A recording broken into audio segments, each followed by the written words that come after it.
ଯେ ବ୍ରାହ୍ମଣ ମୁଖରୁ ଜନ୍ମ ହୋଇଛନ୍ତି, କ୍ଷତ୍ରିୟ ଭୁଜାରୁ ଜନ୍ମ ହୋଇଛନ୍ତି, ବୈଶ୍ୟ ଜଙ୍ଘରୁ ଜନ୍ମ ହୋଇଛନ୍ତି, ଶୂଦ୍ର ପାଦରୁ ଜନ୍ମ ହୋଇଛନ୍ତି।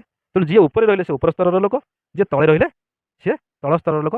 ଏଭଳି ବାଜେ କଥା, ଅତି ଅବାସ୍ତବ କଥା କହିକିରି ଏଇ ଅବାସ୍ତବ କାହାଣୀରୁ ଜାତି ସୃଷ୍ଟି ହେଇଛି। ଏବଂ ସେଇ ଆଧାର କୋଟା ଉଠିଯିବା ଦରକାର ଯେତେବେଳେ ଜାତିଗତ ସମସ୍ତ ପ୍ରକାର କଥା ଉଠିଯିବ। ଯଦି ଆଜି ଆମେ ମନ୍ଦିରରେ ଶ୍ରୀମନ୍ଦିରରେ, ଯାହାକୁ ଆମେ ପୁରୀ ଶ୍ରୀମନ୍ଦିରରେ କହୁଛେ, ଜଣେ ଦଳିତ ଭାଇ ଯଦି ପଣ୍ଡା ହେଇପାରିବ ସେ ଅଧିକାର ତାକୁ ମିଳିଯିବ। ଗୋଟେ ସମୟ ଥିଲା କୁହାଯାଉଥିଲା କୁଷ୍ଠ ହେଉଛି ବଡ଼ ରୋଗ, କୁଷ୍ଠ ରୋଗ ସେ ଦୂର ହେଇଗଲା। କ୍ୟାନ୍ସରକୁ ସମସ୍ତେ କହିଲେ ବଡ଼ ରୋଗ, ବର୍ତ୍ତମାନ କ୍ୟାନ୍ସରର ମଧ୍ୟ ନିଦାନ ଆସିଗଲାଣି, ସେ ବି ଛୋଟ ହେଇଯିବ। ଯେଉଁ ଜାତିଗତ ଭେଦଭାବ, ଜାତିଗତ ବିଚାରଧାରା, ସେ ଯେଉଁ ଏଭଳି ଏକ ରୋଗ ସେ ବଢ଼ି ଚାଲିଛି, କମୁନି। ଆମେ ଅନେକ ପ୍ରକାର କଥା କହୁଛେ, ଜାତିବାଦକୁ ଦୂର କରିବା ପାଇଁ ଅନେକ ଆଇନ ତିଆରି କରୁଛେ, ଲୋକଙ୍କ ଭିତରେ ଆୱାରନେସ୍ ତିଆରି କରୁଛେ, କଥା କରୁଛେ, କିନ୍ତୁ ସେ ପ୍ରକୃତରେ ଆଜି ଯାକେ ଦୂର ହୋଇନାହିଁ। ହେଲା, ମୁଁ ଏଇଠି ଗୋଟେ କଥା କହିବି, ଜାତିଟା ଆସିଛି କୋଉଠୁ, ଜାତିବାଦ ବିଚାରଧାରା ଆସିଛି କୋଉଠୁ, ମୁଁ ଏଠି କହିବି ଶୁଣ। ବହୁତ ଲୋକ ନିପା ପୋଛା କରିବା ପାଇଁ, କଥା ଗୋଟେ ସାଉଁଳେଇ ଦେବା ପାଇଁ କହନ୍ତି କର୍ମ ଅନୁସାରେ ଜାତି ହେଇଛି, କର୍ମ ଅନୁସାରେ ଜାତି ହେଇଛି। ତାହେଲେ ଆଜି ଆମ ଗାଁରେ ମୁଁ ହେଉଛି ଖଣ୍ଡାୟତ ଘର ପିଲା, ଖଣ୍ଡାୟତର କାମ ହେଲା ଯୁଦ୍ଧ କରିବା। ମୁଁ ତ ଆର୍ମି ସହିତ ଜଡ଼ିତ ନାହିଁ। ଆମ ଦେଶର ଯୁଦ୍ଧ କରିବା ମାନେ କ'ଣ? ଦେଶକୁ ରକ୍ଷା କରିବା, ମାତୃଭୂମିକୁ ରକ୍ଷା କରିବା। ଦେଶକୁ ବା ମାତୃଭୂମିକୁ ରକ୍ଷା କରିବା ପାଇଁ ଆମ ଦେଶରେ ଯେଉଁ ଯୁଦ୍ଧ କରିବା ପାଇଁ ଯେଉଁ ସୈନିକ ବ୍ୟବସ୍ଥା ଅଛି, ମୁଁ ତା ଦେହରେ କ'ଣ ସଂଶ୍ଳିଷ୍ଟ ଅଛି? ମୁଁ ସେଇ କର୍ମରେ ନାହିଁ। ତ କର୍ମ ଆଧାରରେ କେମିତି ଜାତି ହେଇଛି? ମୁଁ ତ ଖଣ୍ଡାୟତ, କହିବାକୁ ପଡ଼ୁଛି। ମୁଁ ତ ସେ ସବୁ କଥାରେ ବିଶ୍ୱାସ କରେ ନାହିଁ, ବା ଅନ୍ୟମାନଙ୍କୁ ମଧ୍ୟ ଏ ଦିଗରେ କାହାକୁ ପ୍ରୋତ୍ସାହିତ କରିବା ପାଇଁ ଚାହେଁ ନାହିଁ। ଗୋଟେ ଉଦାହରଣରେ ମୁଁ କହୁଛି, ତାହେଲେ କର୍ମ ଆଧାରରେ ଜାତି କେମିତି ହେଇଛି? ବ୍ରାହ୍ମଣ ଜଣେ, ସେ ବି କାଠ ମିସ୍ତ୍ରୀ କାମ କରୁଛି, ସେ ବ୍ରାହ୍ମଣ କାହିଁ ହେବ? ସେ ଓବିସିରେ ଯିବା କଥା, ସେ ବଢ଼େଇ ହେବା କଥା। ଯଦି କର୍ମ ଆଧାରରେ ଦେଖିବା, ନିଶ୍ଚିତ ଭାବରେ କୁହାଯାଇପାରିବ କର୍ମ ଆଧାରରେ ନୁହଁ, ଧର୍ମ ଆଧାରରେ ହେଇଛି। କିଛି ସେଇ ଲୋକମାନେ କରିଛନ୍ତି, ମନୁବାଦୀ ବ୍ୟବସ୍ଥାକୁ ତିଆରି କରିଛି। ଏଭଳି କଥା କାହାଣୀ ଆ ସହିତ ଯୋଡ଼ା ହେଇଛି, ଶୁଣିଲେ ହସିବ। ବ୍ରହ୍ମା କିଏ ଜଣେ, ତାଙ୍କଠୁ 4ଟା ଛୁଆ ଜନ୍ମ ହୋଇଛନ୍ତି। ଗୋଟାଏ ପିଲା ଜନ୍ମ ହୋଇଛି ମୁଖରୁ, ଗୋଟା ପିଲା ଜନ୍ମ ହୋଇଛି ବାହୁରୁ, ଗୋଟା ପିଲା ଜନ୍ମ ହୋଇଛି ଜଙ୍ଘରୁ, ଗୋଟେ ପିଲା ଜନ୍ମ ହୋଇଛି ପାଦରୁ। ଆମେ ସବୁବେଳେ ଚିତ୍ର ମାଧ୍ୟମରେ ଦେଖୁଛୁ ଯେ ବ୍ରହ୍ମା ଜଣେ ବୟୋଜ୍ୟେଷ୍ଠ ବ୍ୟକ୍ତିଙ୍କ ଭଳି ଲାଗନ୍ତି ଏବଂ ପୁରୁଷ, ଦାଢ଼ି ଅଛି। एकथा मध्य आमे विज्ञान पढ़ी जी जाचु, प्राक्टिकाली आखिरे जी देखीचु, सबुबले संतान जन्म कर क्षमता महिला मानक ही थाए।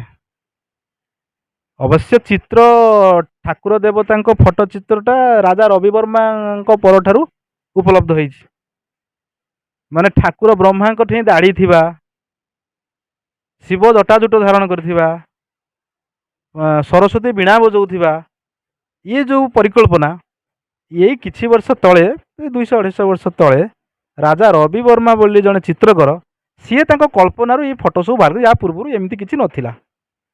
तो ताकू आम प्रामाणिक भाव न भी धरिबा, पोथी पुराण शास्त्रादी मानक कहुई ब्रह्मा होउचंती पुरुष। ताकू जदि आम देखा बुझा से कहानी को पढ़ा, पुरुष पुरुष लोक कौन पिला जन्म कला, पुणी केमिति कला? आम समस्ते जानीचे पिला जन्म करिवार स्वतंत्र अंग रही।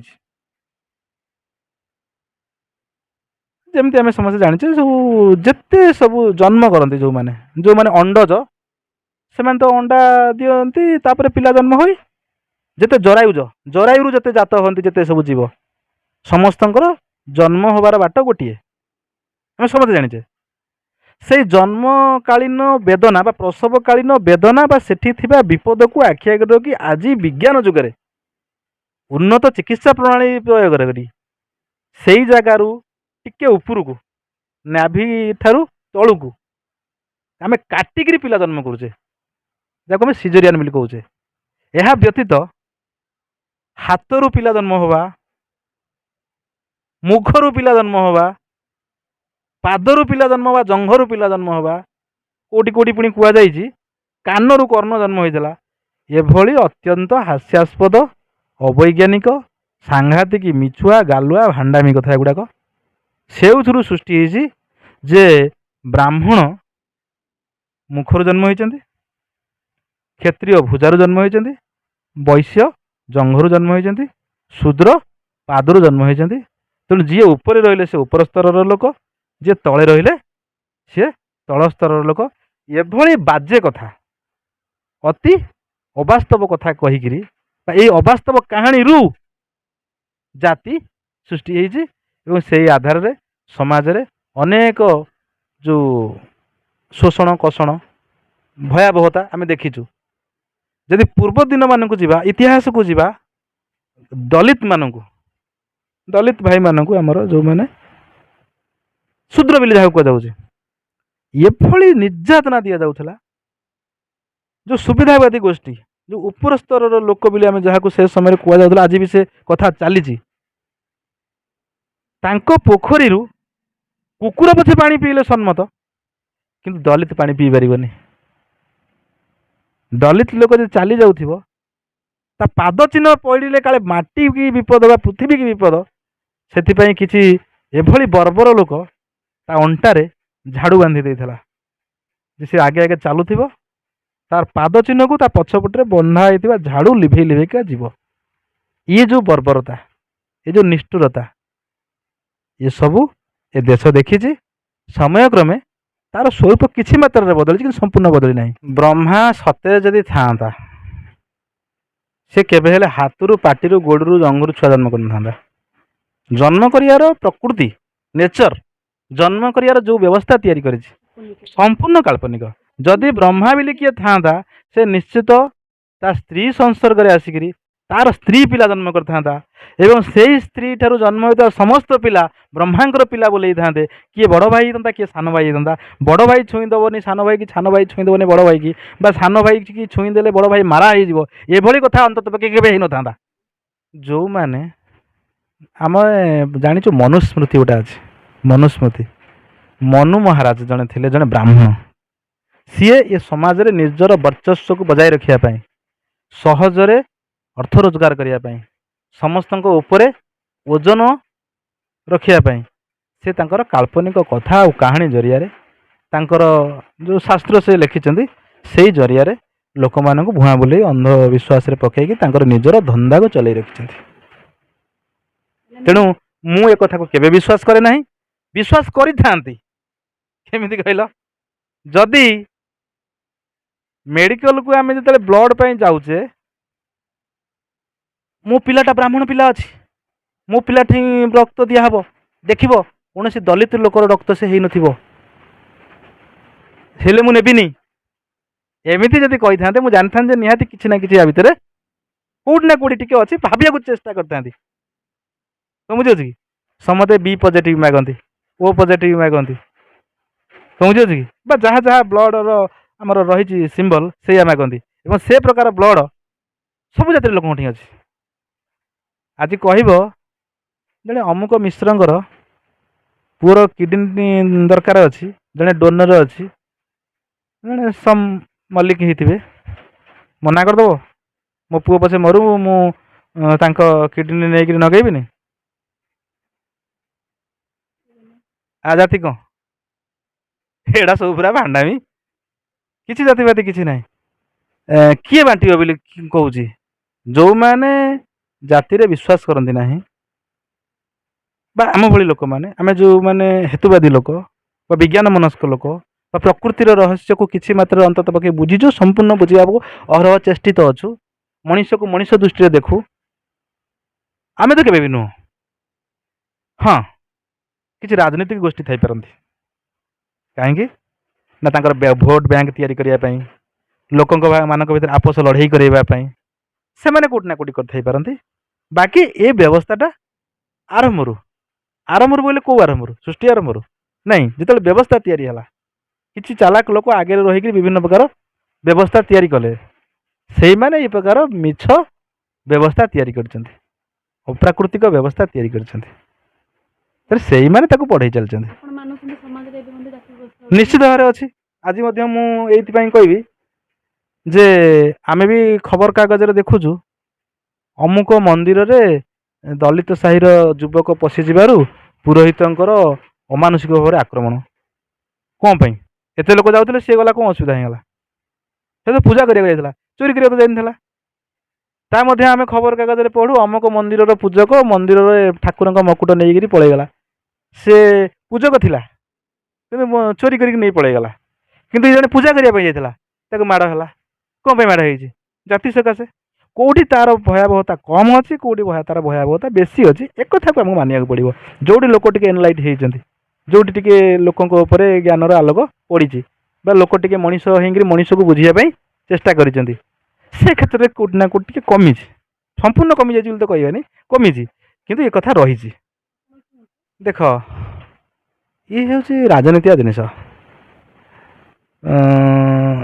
କୋଟା ଉଠିଯିବା ଦରକାର ଯେତେବେଳେ ଜାତିଗତ ସମସ୍ତ ପ୍ରକାର କଥା ଉଠିଯିବ। ଯଦି ଆଜି ଆମେ ମନ୍ଦିରରେ, ଶ୍ରୀମନ୍ଦିରରେ, ଯାହାକୁ ଆମେ ପୁରୀ ଶ୍ରୀମନ୍ଦିରରେ କହୁଛେ, ଜଣେ ଦଳିତ ଭାଇ ଯଦି ପଣ୍ଡା ହେଇପାରିବ, ସେ ଅଧିକାର ଯଦି ତାକୁ ମିଳିଯିବ। ଯଦି କର୍ମକାଣ୍ଡ ଶିଖିକିରି ଜଣେ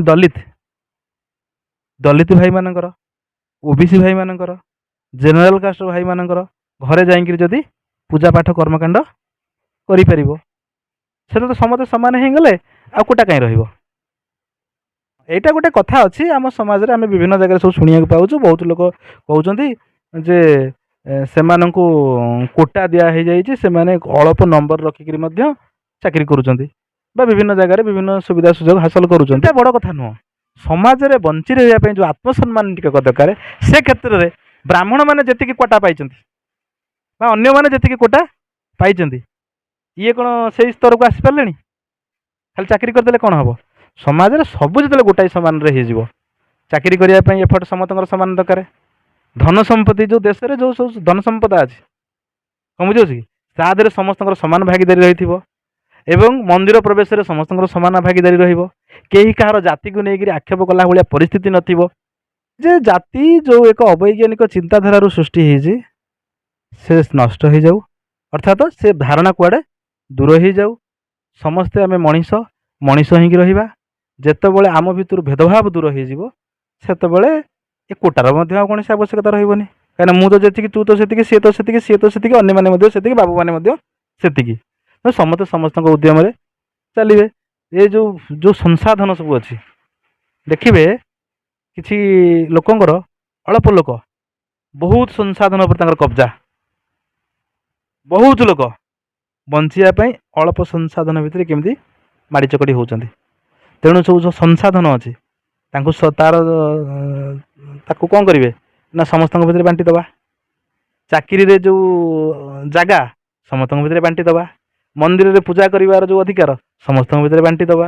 ସମାଜରେ ଆତ୍ମସମ୍ମାନର ସହିତ ବଞ୍ଚି ରହିବା ପାଇଁ ଯାହା ଯାହା ଦରକାର, ତାକୁ ସମସ୍ତଙ୍କ ଭିତରେ ବାଣ୍ଟି ଦେବା। ଆମେ କାହିଁ କହିବା ସେ ଗୋସେଇଁ ଆଉଛନ୍ତି, ଗୋସେଇଁ କହିଲେ କ'ଣ ବୁଝୁଛନ୍ତି? ଗୋସେଇଁ ଆଉଛନ୍ତି, ଠାକୁରେ କହିକି କାହିଁ ନମସ୍କାର କରୁଛେ, ଅନ୍ୟ ଜଣକୁ କାହିଁକି ତାର ଜାତିଗତ ନାହିଁ, ସିଏ କ'ଣ ଅମୁକଟା କହିବ, ସିଏ ହେଲା ହିଁ କଥା କହିବାକୁ। ଏ କଥା କାହିଁ କହିବା? ସମସ୍ତଙ୍କ ସମ୍ମାନ ସମସ୍ତଙ୍କୁ ବାଣ୍ଟି ଦେବା, ସଂସାଧନ ସମସ୍ତଙ୍କୁ ବାଣ୍ଟି ଦେବା। ସବୁ ଜାଗାରେ ଯେଉଁ ଚାକିରି ଠାରୁ ଆରମ୍ଭ କରି ମନ୍ଦିରରେ ପୂଜା କରିବା, ଘରେ ଯାଇକିରି ପୂଜା ପାଠ କର୍ମକାଣ୍ଡ କରିବା, ଯାହା ଯାହା କାମ ଅଛି ସମସ୍ତଙ୍କୁ ସମାନ କରିଦେବା। କୋଟା ଫୋଟା ଛାଁକୁ ଉଠିଯିବ। ତେଣୁ ଏଗୁଡ଼ା ସବୁ କେଉଁଠି ଦୂର ହେଇଯିବ। ଆମେ ସମସ୍ତେ ମଣିଷ ହେଇଗଲେ କଥା ସରିଯିବ।